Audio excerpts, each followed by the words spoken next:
मुंबई के चैंबूर इलाके में सिलेंडर विस्फोट की घटना से 4 लोग घायल हुए, जिन्हें अस्पताल में भर्ती कराया गया है। अब तक 11 लोगों को सुरक्षित बचाया गया है। उत्तर प्रदेश के उप मुख्यमंत्री केशव प्रसाद मौर्य ने कहा कि मैं समाजवादी पार्टी का इतिहास जानता हूं। जब वे सत्ता में थे तो खर्चा करने के नाम पर केवल कागजी कोरम को पूरा किया जाता था। इनका विकास केवल कागजों पर होता था। और से मैं जानता हूं, जब ये सत्ता में होते थे तो इनके यहाँ खर्चा करने के नाम पर केवल कागजी कोरम को पूरा किया जाता था। इनका विकास कागज पे होता था और प्रदेश सरकार खर्च भी बढ़िया तेजी से कर रही है और समाजवादी पार्टी की सरकार के समय से अच्छा खर्च कर रही है। और अनुपूरक लाना इसलिए जरूरी है कि बहुत सारे काम ऐसे हैं जो होने चाहिए, लेकिन गरीबों की भलाई के लिए कोई काम हो, प्रदेश के विकास के लिए कोई काम हो, किसानों के उत्थान के लिए कोई काम हो, महिलाओं के सशक्तिकरण का कोई काम हो, नौजवानों के उज्जवल भविष्य के लिए कोई काम हो, तो ये समाजवादी पार्टी को हजम नहीं होता। उनका हाजमा ठीक नहीं है। उनका विरोध केवल दिखावा है और उनका विरोध केवल विरोध है। चीन में फैल रहे निमोनिया पर हिमाचल प्रदेश के मुख्यमंत्री सुखविंदर सिंह सुक्खू ने कहा कि इस इन्फ्लुएंजा के बारे में WHO ने गाइडलाइन जारी की है। मैं कहना चाहता हूं कि अभी घबराने की जरूरत नहीं है। यहां स्थिति नियंत्रण में है। अस्पताल अलर्ट पर है। मैं ये कहना चाहता हूं कि अभी इस बारे में कोई ज़्यादा यहाँ घबराने की जरूरत नहीं है। यहाँ सब प्रकार से स्थिति नियंत्रण में है और निश्चित तौर पर जब कोई बीमारी कहीं भी किसी भी देश में फैलती है, धीरे धीरे उसका असर और देशों में भी होना पड़ता लगता है। तो हम उस स्थिति को देखते हुए जो भी एहतियात है इससे बचने के लिए वो हमने अपनी हेल्थ मिनिस्टर्स को और खुद देख रहे हैं और गाइडलाइंस उसके लिए जारी भी करेगा। हॉस्पिटल्स अलर्ट पे हैं सर? बिल्कुल, बिल्कुल इस प्रकार की अगर कोई भी खबर मिलती है तो हॉस्पिटल तो हमेशा ही 24 आवर्स अलर्ट्स पर होते हैं, लेकिन इस प्रकार की बीमारी के संदर्भ में स्पेशल इंस्ट्रक्शन दी गई है। केंद्रीय रक्षा मंत्री राजनाथ सिंह ने DRDO गुणवत्ता सम्मेलन को संबोधित करते हुए कहा कि इस दुनिया में कोई भी अच्छी चीज मुफ्त में नहीं मिलती है। हर चीज की कोई न कोई कीमत चुकानी पड़ती है।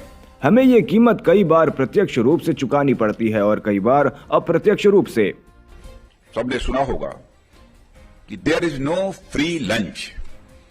इस दुनिया में कोई भी अच्छी चीज मुफ्त में नहीं मिलती है। हर चीज की कोई न कोई कीमत हुआ करती है।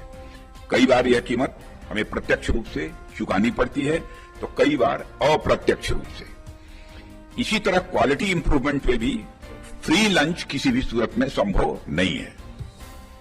प्रत्यक्ष रूप से मेरा मतलब यह है कि आप यदि कोई सामान बना रहे हैं तो उसे अच्छी क्वालिटी का बनाने के लिए आपको अपने इक्विपमेंट बेहतर करने होंगे, अपनी स्किल को भी बेहतर करनी होगी, वर्कफोर्स बेहतर करनी होगी, ज्यादा कैपिटल भी लगाना होगा। जब इन सारी चीजों का समुच्चय होता है यानी इकट्ठी होती हैं, तब जाकर कहीं एक प्रोडक्ट अच्छी क्वालिटी में हमारे सामने आते हैं और इन्हीं चीजों को क्वालिटी कास्ट समझा जाता है, अर्थात वह कास्ट जो हम क्वालिटी को पाने के लिए खर्च करते हैं। मैं वैसे उत्तर प्रदेश का रहने वाला हूं और विशेष रूप से पूर्वी उत्तर प्रदेश का हूं और हमारे यहां एक कहावत कही जाती है कि जितना गुड़ डालोगे उतना ही वह मीठा होगा। यह कहावत लगभग हर जगह पर लागू होती है, चाहे देश का कोई भाग हो। कि आप जितनी मेहनत करेंगे उसी अनुपात में आपको अपनी मेहनत का प्रतिफल मिलेगा।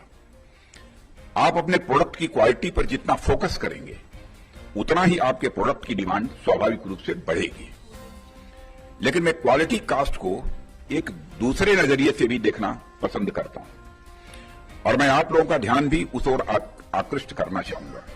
इकोनॉमिक्स में एक आइडिया होती है अपॉर्चुनिटी कास्ट की आइडिया। अपॉर्चुनिटी कास्ट एक ऐसी वैल्यू होती है जो बताती है कि जब आप कई विकल्पों में से एक विकल्प को चुनते हैं तो उस विकल्प को चुनने की क्या कास्ट आपको चुकानी पड़ती है। Opportunity cost is the benefit foregone of the best alternative. Uttar Pradesh विधानसभा को संबोधित करते हुए उत्तर प्रदेश के मुख्यमंत्री योगी आदित्यनाथ ने कहा कि बहुत सारे ऐसे वायरस होते हैं जिसमें प्लेटलेट काउंट कम हो जाता है। इसके लिए हर जनपद में ब्लड सेपरेटर यूनिट दी जा चुकी है। प्रदेश के अंदर 10 करोड़ लोगों को आयुष्मान भारत और मुख्यमंत्री जन आरोग्य योजना के अंतर्गत 5 लाख रुपए का सालाना स्वास्थ्य बीमा सरकार उपलब्ध करवा रही है। किसी भी प्राइवेट अस्पताल में भी सुविधाएं मिल रही हैं।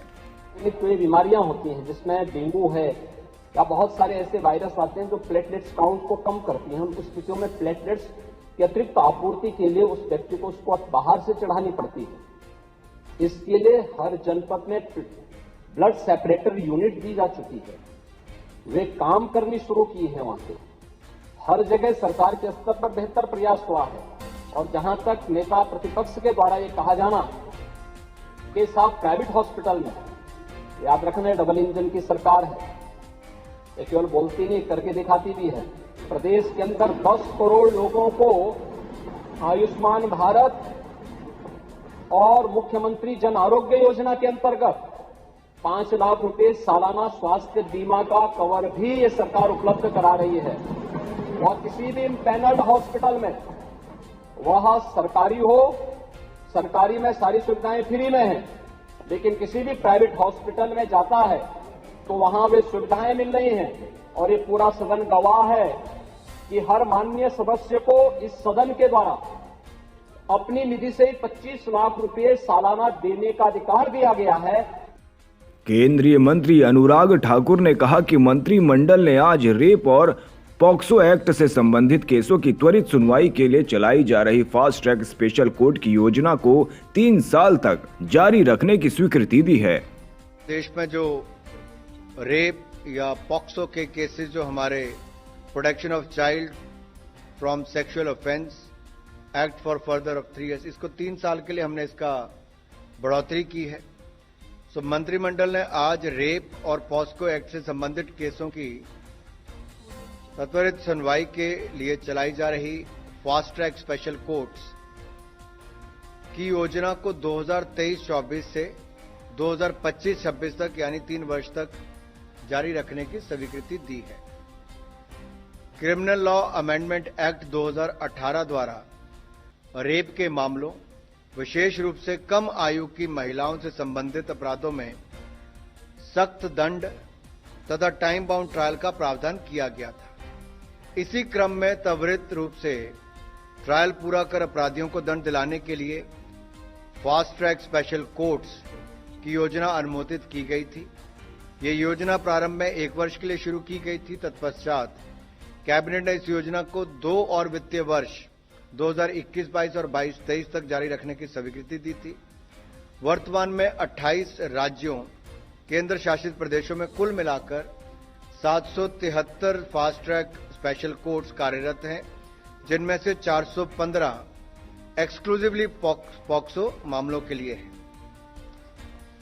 इस योजना का मूल्यांकन निर्भया फंड की एम्पावर्ड कमेटी द्वारा कराया गया है और थर्ड पार्टी मूल्यांकन भी इसका किया गया है।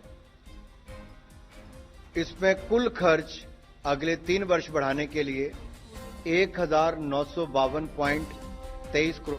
उत्तरकाशी सुरंग में फंसे 41 श्रमिकों को सुरक्षित बाहर निकाले जाने पर दिल्ली सरकार में मंत्री सौरभ भारद्वाज ने कहा कि दिल्ली जल बोर्ड के भी कर्मचारी वहां गए थे, जिन्होंने मैन्युअली सुरंग खोदकर उनकी जान बचाई। दिल्ली सरकार को गर्व है कि दिल्ली सरकार इस तरह से उत्तराखंड सरकार की मदद कर पाई। बड़ी बात यह है कि ऐसा हादसा दोबारा ना हो, इसके लिए केंद्र और उत्तराखंड सरकार क्या करेगी।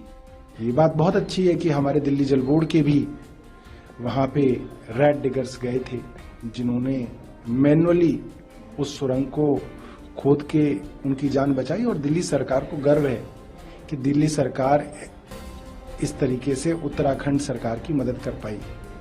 मगर देखिए, ये तो एक टेक्निकल इशू होता है, उन्होंने मांगा या हमारे लोग वहां गए, हमें इसकी खुशी है। और कहीं पे भी जरूरत पड़ेगी तो हम उन लोगों को भेजेंगे। बड़ी बात यह है कि ऐसा हादसा दोबारा ना हो, इसके लिए उत्तराखंड सरकार और केंद्र सरकार क्या करेगी। क्या अब दोबारा से नए मजदूरों को इस तरीके से खतरे में भेजा जाएगा? उनकी भी जान चली, इनकी तो चलिए किसी तरीके से जो भूखलन हुआ, जो धसी, इनके लिए स्पेस बन गया। कल को बहुत बड़ी घटना भी हो सकती है, उसके लिए क्या हो रहा है वो बहुत जरूरी है। पश्चिम बंगाल के धर्मतला में एक सार्वजनिक रैली को संबोधित करते हुए केंद्रीय गृह मंत्री अमित शाह ने कहा कि जिस राज्य में इतनी घुसपैठ होती है, क्या वहां कभी विकास होगा? आसाम की जनता ने भाजपा सरकार बना दी। आसाम की सरहदों से परिंदा भी पैर नहीं मार सकता। और बंगाल में सोशल मीडिया पर कोई रख रहा है कि अगर घुसपैठ कर आए हो और आधार कार्ड चाहिए, वोटर कार्ड चाहिए, तो इस नंबर पर संपर्क करिए। बंगाल पुलिस चुप। मुझे बताओ भाइयों बहनों, जिस राज्य में इतनी घुसपैठ होती हो, वहां कभी विकास हो सकता है क्या? जोर से बोलो, हो सकता है? और इसीलिए ममता बनर्जी सीएए का विरोध कर रही है, सीएए कर नहीं दे। मगर मैं आज इस सभा में कहकर जाता हूं, ममता दीदी, सीएए देश का कानून है, इसको कोई रोक नहीं सकता और हम सीएए को लागू कर रहेंगे। भाइयों, उत्तर प्रदेश विधानसभा के शीतकालीन सत्र पर समाजवादी पार्टी के अध्यक्ष अखिलेश यादव ने कहा कि ये सरकार जानबूझकर सरकारी व्यवस्थाओं को इसीलिए खत्म कर रही है ताकि लोग ज्यादा से ज्यादा निजी अस्पतालों में इलाज करवाएं। आपके जिला अस्पताल हो, पीएससी, सीएससी हो या मेडिकल कॉलेज हो, ये सरकार जानबूझ करके सरकारी व्यवस्थाओं को इसलिए खत्म कर रही है जिससे कि लोग ज्यादा से ज्यादा प्राइवेट में इलाज कराएं, प्राइवेट नर्सिंग होम में जाएं, प्राइवेट हॉस्पिटल में जाएं। सरकार की जो जिम्मेदारी है कि गरीब को इलाज सरकारी अस्पतालों में मिल जाए, मेडिकल कॉलेज में मिल जाए, वो जिम्मेदारी सरकार नहीं निभा रही है। और कई जगह से ये सूचनाएं आई हैं कि सरकार सीधे सीधे मदद करना चाहती है प्राइवेट इंस्टीट्यूशंस की। और सच्चाई ये भी है कि जो सरकार दावा ये कर रही थी कि हम मेडिकल कॉलेज बनाएंगे, सुनने में आ रहा है कि मेडिकल कॉलेजेस को भी प्राइवेट हाथों में बेचने की तैयारी है। जो सरकार प्राइवेट मेडिकल कॉलेजों को प्राइवेट में बेच रही हो, सरकारी मेडिकल कॉलेज को बड़ा इंफ्रास्ट्रक्चर प्राइवेट में बेच रहे हो, जिला अस्पतालों में दवाई से लेकर के इलाज न मिल पा रहा हो, और लखनऊ जैसी जगह पर जहां पर इन्हीं के पार्टी का पूर्व सांसद अपने बेटे को लेकर के आया था, पीजीआई जैसी प्रेस्टिजियस इंस्टीट्यूशन में उसको इलाज नहीं मिला और बेटे की जान चली गई। ये केवल एक उदाहरण नहीं है, हर अस्पताल में इनकी सरकार में दलाल बैठे हुए हैं जो प्राइवेट इंस्टीट्यूशन में मरीजों को ले जाते हैं।